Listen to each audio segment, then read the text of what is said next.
안녕하세요. 해외에 사는 아재 일기장 해아재입니다. 무척 오랜만에 다시 영상을 찍습니다. 제가 근 한 2달 동안 못 찍은 것 같습니다. 굳이 핑계를 대자면, 쪽 아마존, 뿐만 아니고 온라인 하시는 분들 다 아시겠지만, 지금이 마지막 쿼터잖아요. 그러니까 10월, 11월, 12월이, 온라인 쪽에서는 거의 대박 시즌이니까, 그렇다고 대박을 좀 판매하고 있다는 게 아니라, 어쨌든 좀 판매량이 많이 늘어나는 시즌이기 때문에 준비를 좀 많이 해야 됩니다.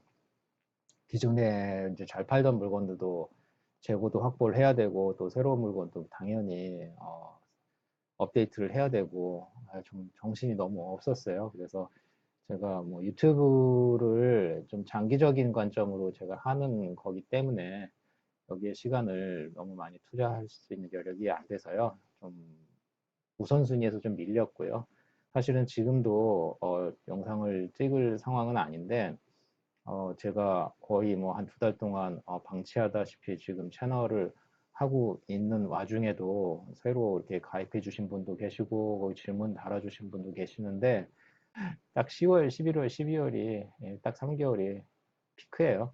그래서 거기에 좀 집중하느라 못 올렸고요. 그래 좀 상황도 말씀을 드릴 겸 그리고 제가 최근에 공부했던 그 마인드셋 관련된 그런 내용들 좀 정리를 해서 일기장에 쓰려고 합니다. 이건 혼잡스러울 때 다시 좀 원점에서 좀 근본적으로 다시 좀 생각해 봐야 되겠다라고 하는 내용들이 좀 저한테 필요한 것 같아서 남겨보려고 합니다. 오늘은 좀 간략하게 마인드셋 관련해서 아마존 셀러로서의 마인드셋이죠. 제가 나름대로 해석한 어떤 책의 내용을 한번 일기장에 써보도록 하겠습니다. 제가 오늘 좀 일기장에 남기고 싶은 책은 크리프 러너의 폭발 성장이라고 하는 책이 저한테 좀 최근에 영향을 좀 미쳤어요. 이 책 자체는 약간 좀 IT 업종이나 큰 비즈니스 하시는 분들한테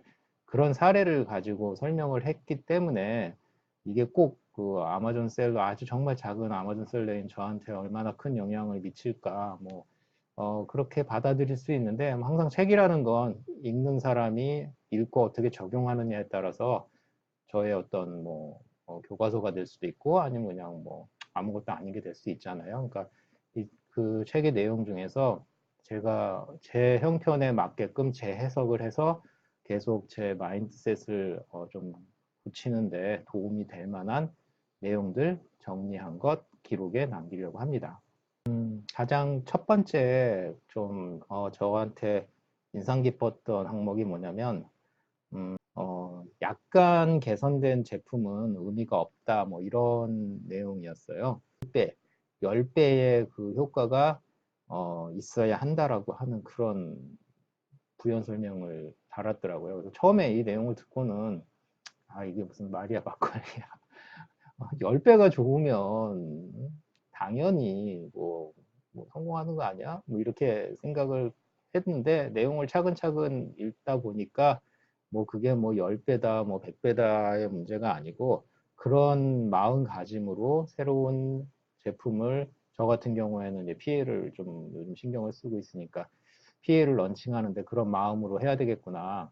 내가 어떤 피해 런칭을 하는 데 있어서 그냥 기존에 있는 제품들 찾아서 어떤 프로그램 이용해서 기존에 잘 팔리고 있는 제품 찾아서 그거 어디 만드는데 어디 있나 하고 알리바바 같은 데 소싱해서 비슷한 제품 있으면 그거 사다가 사진 약간 다시 찍고 설명 다시 달고 이렇게 해서 런칭해서 가격이나 좀 싸게 해서 팔면 되겠지라고 하는 그런 막연한 생각들 그리고 너무 좀 이지하게 생각했던 거 아닌가라고 하는 저의 그런 자세, 마음 자세에 대한 어떤 좀 경종을 울리는 짧은 문구였던 것 같아요. 적어도 어떤 제품을 런칭을 한다면 내가 고객 입장에서 기존의 제품과 다르게 어떤 그 더 좋은 효과를 그들에게 고객에게 줄 수 있는가라고 하는 항상 그런 마음을 갖고 진심으로 갖고 이걸 해서 돈 많이 벌어야 되겠다. 이건 물론 다들 갖고 있는 고ල් 중에 하나지만 적어도 마음속 그 베이직에는 내가 더 많은 이익을 고객들한테 주겠다. 더 나은 상품을 만들겠다. 기존보다 나는 10배의 어떤 더 좋은 제품을 런칭하겠다. 이런 마음을 일단 갖고 있어야 뭐 10배가 안 되고 뭐 5배가 됐든 뭐 2배가 됐든 뭐가 됐든 개선점이 찾아지는 거잖아요. 근데 제가 반성을 좀 하게 되더라고요. 아, 내가 정말 그런 마음으로 기존 제품들을 런칭을 했나? 내가 그런 마음으로 어떤 런칭해야 될 그 제품에 대해서 고민을 했나? 그런 반성을 하게 됐던 문구였어요. 다음은 두 번째, 상품의 특징이 아니라 혜택을 알려라 라고 하는 그런 내용이었어요. 이 부분도 좀 저한테 좋은 영향을 준 문구라고 생각합니다. 그러니까 제품을 설명을 할 때, 그러니까 뭐 저 같은 경우는 뭐 상세 페이지가 되겠죠. 제품 아마존에서 그 제품에 대한 설명을 하는 부분, 이 부분에 어떤 상품을 설명하고 그 상품 자체에 대한 어떤 표현보다는 이것을 구매하게 됨으로써 얻게 되는 고객의 어떤 혜택이라고 하는 부분을 좀 딱 메시지를 전달하는 게 좋다라고 하는 내용이었거든요. 그래서 이 부분은 저도 응용을 해볼 만합니다. 그러니까 제가 판매하고 있는 제품을 사용하는 고객에게 내 제품은 뭐가 뭐 가볍고 뭐 예를 들어서 가볍고 뭐 심플하고 디자인이 좋고 뭐 이런 막연함이 아니라 만약에 디자인이 정말 특출나다고 하면 내 제품을 사용해서 친구들 그런 모임에서 한번 튀어봐라 뭐 이렇게 될 수도 있고 그 다음에 뭐 내 제품이 어떤 용도에서 되게 가볍다고 하면 내 제품을 사용해서 당신이 뭐 어깨 통증이 됐든 팔목 통증이 됐든 이런 거 하지 않고 더 라이트하게 뭐 핸들할 수 있다라고 하든가 이런 포인트로 강조를 하는 게 낫지 내 거는 무게가 뭐 딴 데는 뭐 10파운드인데 내 건 9파운드야 이러고 하는 그런 딱딱한 숫자적인 데이터보다는 고객에게 직접적으로 이해가 되는 그런 혜택이라고 하는 부분을 좀 많이 키워딩을 하면 도움이 되겠구나라고 저는 해석을 했어요. 그래서 이 부분은 저한테 좀 도움이 되더라고요. 제가 또 관심을 끈 문구는 내 상품의 차별성을 한 문장으로 표현할 수 있는 어떤 특별한 차별성이 있는가? 주변의 이야기를 할 만한 메시지가 내 상품에 있는가? 뭐 정확하게 책에서는 서비스죠. 이게 뭐 소프트웨어나 앱 관련된 책이었기 때문에 근데 저는 이제 아마존에 적용할 수 있는 실제 제품을 취급하다 보니까 상품으로 이제 지칭하겠습니다. 과연 내가 런칭한 상품이 어, 한마디로 이렇게 표현을 해서 그러니까 바이럴이라고 그러잖아요. 누가 구매를 하거나 사용을 해보고 이 제품을 누구한테 추천을 해줄 때 뭐 설명이 너무 장황하면 본인도 헷갈리지만 별로 큰 이펙트가 없다는 거거든요. 한 문장으로 이 제품을 누구한테 설명을 했을 때 기존 제품과 차별화된 어떤 포인트를 말할 그런 내용이 있는가 내 제품이.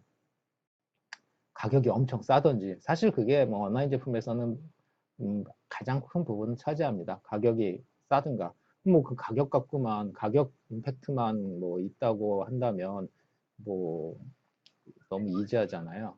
그러니까 가격은 뭐 베이직으로 깔고 가더라도 뭐 품질이 됐든 사후 관리가 됐든 뭐 사용했을 때 되게 편리함이 됐든 그러니까 과연 그런 것들이 내가 지금 런칭하려고 하는 혹은 런칭하고 있는 제품에 그런 것들이 있는가라고 하는 많은 고민을 해볼 필요가 있겠다. 이 부분도 저한테 좀 경종을 울리게 되더라고요. 제가 지금 사실은 하나 런칭한 제품이 있는데 이 부분을 어, 구매 고객이 만약에 사용을 해보고 그냥 옆에 있는 사람한테 이걸 설명을 한다 그러면 뭘 포인트로 설명을 하게 될까? 그리고 그 포인트가 내가 추구했던 거하고 맞을까라고 하는 그런 큰 퀘스천 마크를 저도 갖게 됐어요. 우리는 지속 가능한 경쟁 우위를 구축할 계획을 마련했는가? 여기서 포인트가 이제 지속 가능한이죠. 지속 가능한 경쟁 우위. 뭐든지 새로 런칭하는 제품은 내 제품이 기존 제품보다 뭐 여러 면에서 다 뒤지고 뭐 가격도 비싸고 품질도 안 좋고 다 이렇다고 생각을 하면서 런칭하는 사람은 많지 않겠죠. 이 지속 가능한 경쟁 우위라고 하는 건 어쨌든 그런 상품들이 나오면 설사 내가 그 시장에 진입을 해서 어느 정도 초기에 약간의 소정의 어떤 목적을 달성했다 하더라도 시장이 변하거든요. 그러면은 내가 그 우위를 유지할 수 있는 뭔가 새로운 게 계속 애드가 돼야 돼요. 뭐 번들이 됐든 아니면 디자인이 바뀌든 색상이 바뀌든 어떤 제품이건 간에 상품 기준으로 말씀을 드리자면 뭐 서비스도 마찬가지겠지만 정체되어 있는 건 결국 퇴보하게 되어 있기 때문에 새로운 어떤 시도들이 새로운 경쟁자들이 계속 들어오기 때문에 그 사람들을 막을 수 없으니까 그럼 내가 다른 걸로 계속 튀어야 되거든요. 그러니까 그런 게 가능한가? RA나 OA는 좀 어렵죠. 기존 상품들을 찾는 거니까. 근데 PL 같은 경우에는 자기가 일정 정도 어떤 런칭을 한다라는 전제로 공장이 됐든 아니면 도매업체가 됐든 제조업체가 됐든 컨택을 해서 거기에 약간의 변형이 주어졌기 때문에 가해졌기 때문에 PL이 가능한 거니까 한 단계에서 끝내는 게 아니고 어느 정도 성과가 있으면 그걸 기반으로 해서 그걸 데이터로 해서 어떤 변형을 할 수 있는가, 뭐 패키지가 됐든 아니면 재질이 됐든 컬러가 됐든 뭔가 이렇게 할 수 있는 제품인가, 내 제품이 그런 여력이 있는 제품인가, 그런 라인을 내가 갖고 있는가, 제조사하고 내가 소통이 가능한가, 제조사가 아니고 중간 대리점이라면 내가 그 대리점을 통해서 이 제품에 변형을 줄 수 있는 그런 위치에 있는가, 현재 없다면 그거를 하기 위해서는 내가 뭘 해야 되는가, 뭐 물량을 더 많이 소화해야 된다고 하면 뭐 이문 처음에 남기지 말고 그냥 싸게 이문 제로로 해갖고 그냥 물량 푸는 방식으로 해서 계속 풀면서 제조사나 그 대리점에 내 그 좀 위치를 확고히 해서 내가 어떤 말하는 거에 있어서 내가 이만큼 팔아봤는데 여기에 이런 포인트가 있으면 더 잘 될 것 같다. 이 부분 개선이 가능하냐. 이렇게 뭐 역제안할 수도 있는 거고요. 어쨌든 그런 노력들을 지속적으로 할 수 있는 그런 마음가짐을 갖고 있어야 되고 그런 조건이 안 되면 그런 조건을 만들 수 있는 것에 대해서 고민을 해야 할 것 같습니다. 이것도 좀 중요하다고 생각했는데 최악의 시나리오에 대한 대비를 하라. 그 위기 대처에 관련된 내용이더라고요. 이건 뭐 어느 업종이나 사실은 마찬가지입니다. 최악의 시나리오에 대해서 항상 시뮬레이션을 하고 그러니까 머릿속에 염두를 해두고 그런 상황이 닥치지 않으면 좋겠지만 만약에 닥쳤을 때 나는 어떻게 해야 되지? 라고 하는 부분에 대해서 좀 시나리오를 좀 만들어 놓으시는 게 좋아요. 뭐 저 같은 경우는 뭐 PL이잖아요. PL이다 보면은 한번 론칭을 할 때 제품마다 다 틀리고 개인의 그런 비즈니스 사이즈에 따라 틀리지만 저 같은 경우에는 한번 PL을 하게 되면 보통 5,000불에서 10,000불 정도 뭐 하나가 얼마죠? 뭐 600만 원에서 한 1,200만 원 사이인가요? 그 정도의 돈을 투자를 하게 됩니다. 뭐 제품 가격이 얼마, 운송비에 얼마, 그 다음에 처음에 왔을 때 몇 개는 그냥 풀고 뭐 하는 마케팅 비용이 얼마. 그러면 제 경험으로는 한 어쨌든 5,000불에서 한 10,000불 정도, 한 맥시멈 10,000불이라고 그냥 가정했을 때 한 10,000불 정도 한번 뭔가를 런칭하면 10,000불 정도는 저는 준비를 하고 있어야 돼요. 그러면 이제 요 상태에서 저의 최악의 리스크는 이걸 했는데 하나도 안 팔리든지 만불을 손해봤을 때 내가 버틸 수 있는가. 그러니까 내가 총 운영할 수 있는 돈이 만약에 만불인데 이거를 투자를 해서 이런 리스크를 안고 내가 할 수 있을까? 저는 솔직히 말리는 경우가 좀 세심장 그렇게 강단이 있는 성격은 아니라서 그렇게는 못하고요. 만약에 그런 조건이라면 제가 갖고 있는 모든 재산이 그러니까 가용할 수 있는 유동자금이 만불밖에 안 되면 저는 함부로 피해를 안 합니다. 다른 방법으로 PL 트레이닝은 하겠죠. 약간 뭐 RA 제품들을 먼저 사서 뭐 번들로 뭐 해본다든지 뭐 그거는 너무 구체적으로 얘기하면 길어지니까 그런 트레이닝을 해보고 테스트를 해보고 그리고 뭐 하겠죠. 그러니까 최악의 시나리오는 내가 이걸 다 날릴 수도 있다. 하지만 이거 날리면 내가 이 비즈니스 접는다. 이런 상황이면 좀 고려를 해봐야 되고요. 그게 아니면 리스크 컨트롤을 잘 하라는 얘기로 저는 이걸 이해를 했어요. 각자의 그 사이즈에 맞춰서, 그 경험치에 맞춰서. 근데 이거는 그 시나리오를 준비하고 마음의 준비를 했느냐 안 했느냐에 따라서 그런 일이 닥쳤을 때 긴장하지 않고 또 거기서 2차 선택이 막 나빠 더 악수라고 그러죠. 그 고민 끝에 악수 둔다고 그 갑자기 뭐 론을 한다든지 대책도 없이 론을 한다든지 뭐 주위에 뭐 크레딧을 갖다 끌어다 쓴다든지 이런 부분들 그런 2차적인 실수를 방지할 수 있는 방법이 아닌가. 최악에 대한 시나리오를 갖고 있는 게. 그래서 저는 그 대목 읽으면서 저 나름대로 그렇게 해석을 했습니다. 마지막으로 여섯 번째는 대부분의 시간을 보내는 5명. 여기서 대부분의 시간은 내 비즈니스 관련해서 내가 비즈니스 관련해서 한 주 혹은 한 달 동안 제일 많이 만나는 사람 5명을 정해서 그 사람들에 대해서 곰곰이 생각해보라. 뭐 이런 조언이었어요. 그 얘기는 뭐냐면, 내가 주로 많은 시간을 보내는 그 5명의 특징과 평균치를 내봤을 때 그게 내 위치일 확률이 높다라는 거죠. 그리고 자기가 어떤 목표를 가지고 있다면 그 목표에 해당하는 그런 컨디션에 있는 사람 5명을 만나는 게 좋고, 현재 그렇지 않다 그러면 그 주위에 있는 5명을 동시에 성장을 시키고, 그리고 나도 같이 성장을 하는 그런 고민을 해봐라라고 하는 조언인데, 이 대목도 저한테는 좀 뭔가 메시지가 전달이 됐어요. 비즈니스에 관련해서 내가 만나는 사람들이 어떤 사람들인가. 예를 들어서 제가 뭐 피해를 준비하고 있다면 피해를 좀 메인으로 하려고 하고 있는데, 주위에 뭐 만나는 분들이 뭐 아직 피해를 전혀 안 하고 계시는 분들이나, 혹은 뭐 피해를 무용론자들도 있거든요. 그거 뭐 리스크만 크고 어차피 의미 없다. 그러니까 RA나 기타 이런 것들이 더 좋다라고 뭐 생각하시고, 또 그만큼의 또 성과를 내시는 분도 당연히 계시고요. 그러니까 그러면 그게 뭐가 옳고 그르다가 아니고, 내가 가고자 하는 방향과 목표점이 같은 사람들과 많은 시간을 보내야 거기서 새로운 아이디어도 생기고 공동 성장도 할 수 있다. 저는 그걸 네트워크라고 생각을 하거든요. 그래서 이 부분은 저는 참 맞는 얘기인 것 같아요. 그러니까 고민의 내용이 좀 비슷한 사람들끼리 모여서, 이건 절대 옳다 그르다의 문제는 아닙니다. 각자 상황에 따라 다르다는 얘기거든요. 그러니까 저는 일단 지금 PL이 이제 필요하다는 시기가 왔다라고 하고, 내 브랜드를 키워야 되는 시기가 왔다고 생각을 했기 때문에 그런 분들과 많은 시간을 보내고, 그리고 또 상호작용을 통해서 저도 그분들한테 도움을 주고 그분들한테 도움을 받고, 그래서 공동 성장을 할 수 있는 그런 모임 혹은 네트워크가 필요하다. 그래서 저도 많은 부분에 사실은 그 부분에 시간도 많이 할애하고 있고, 제가 지속적으로 말씀드렸지만 저는 또 그 셀러 모임들, 미국 내에서 한인 셀러 모임도 또 참석을 하고 있고, 그 안에서 소그룹도 좀 참여하고 있고, 이렇게 좀 공동성장하기 위해서 노력을 하고 있거든요. 그래서 이 글을 읽으면서 그 부분은 내가 처음에 생각한 부분이 맞구나라고 하는 좀 확인? 검증? 뭐 이런 거 받았다라고는 생각이 들어요. 그래서 좀 더 애착을 갖고 거기에도 좀 시간을 많이 투자해야 되겠구나 하는 마음이 들었습니다. 여러분들은 어떠셨나요? 이 책, 뭐, 어차피 책이라는 건 같은 책을 읽어도 사람들이 느끼는 게 다 다르잖아요. 그러니까 저는 이 지금 말씀드린 내용을 이 내용에서 이 책을 소개하는 어떤 영상에서 발췌를 해서 제 상황에 맞게 한번 응용을 해봤어요.